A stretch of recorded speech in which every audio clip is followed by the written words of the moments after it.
some people, they feel like there are sometimes the environment may not be conducive to them growing or developing into who they want to be.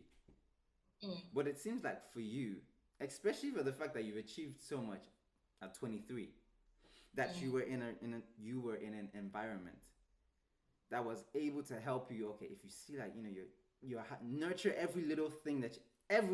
So whether it's the responsibilities, you are giving responsibilities in school, whether it's the singing, well, you were in church, so they were able to develop that. Whether it's the curiosity about things, you had maybe your parents who are Christians as well, who could maybe give you some seeding, some pastors.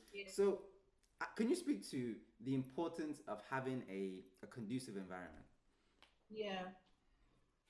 To be honest, I think I would even turn that question around Okay. to make it more of a personal Okay.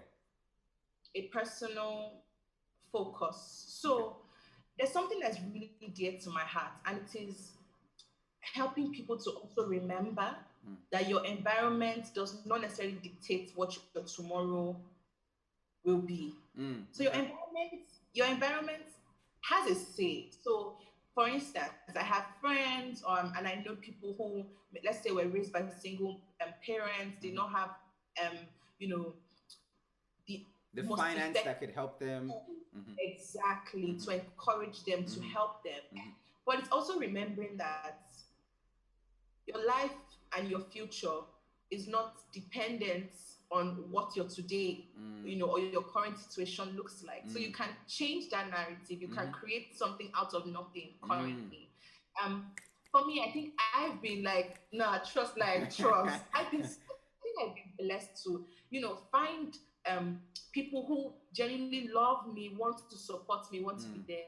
But also, I genuinely believe that even with the right resources around you, there's the need for you to use those resources and remain intentional about your pursuit to become what God has called you to be and who you know you want to become. Speak on it. So there are a lot of us that maybe might even be raised in, you kind of hear stories about, oh, this person is, grew up in a church X, Y, and Z, but they're not utilizing those resources. Some other people may have just looked at themselves as victims of circumstances. Oh, this happened to me. Well, that is all. I cannot become anything. But it's understanding that, oh, that happened to you, so that story can inspire somebody else. Yes. That happened to you, so that you can become something from that. So I think I just don't ever like want to settle or take no. Okay. I'm like anti-no. I don't believe nothing can be done. I don't believe, I don't believe, I really, I You want believe to be able to put change is possible. exactly. Change, bro, I think I'm going to make that to a shirt. Change is possible. Change is possible. Nice. Honestly, because I really believe that change is possible. That sums it up. But then again, like I said, not on your own. But when you take yourself seriously, people will take you seriously. Yes. So when Very you much want so. to now use those gifts, people say, "Oh, I want to help. Oh, of course I can do this. Oh, what do you need?" And then you realize that God has already given you everything that you need. All that was waiting was just for you to take that step. That's kind of how I bridge those two things. Okay. Your environment really does matter, but also you and your intention and your will and desire to not settle really matters. So when those two marry, it's like boom, change is Wow. possible. Things Wow. happens. That is Yeah. amazing. That is amazing. Thank you for that. Yeah.